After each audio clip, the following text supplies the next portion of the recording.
For today's video mga katribo, yan, magsisigang tayo ng bangus. So, matagal na rin tayong hindi nakakain ng sinigang na bangus. At syempre, isa rin sa mga paborito ko, sinigang na bangus. At yan ang ating mga rekado. Yan ang luya, sibuyas, kamatis, siling green. At ang dahon natin, yan ang pechay at saka malunggay, dahon ng malunggay. So ayan na nga mga katribo, nagpainit na tayo ng tubig at sinabay na natin ang ating mga rekado. Tapos tinakpan natin, hintayin natin kumulo. At ayan na nga, kumulo na nga siya. Ayan, lagyan muna natin ng paminta.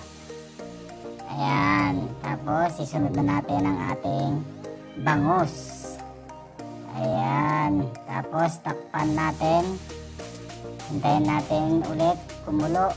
Ayan, pag kumulo na, buksan na natin mga katribo at titimplahan na natin, lagyan natin ng asin.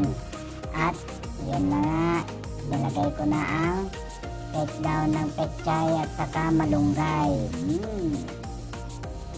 Mga ilang kanin na naman ang makakain ni katribo. At nilagay na natin ang ating siling green. At yan na nga, tapos na mga katribo.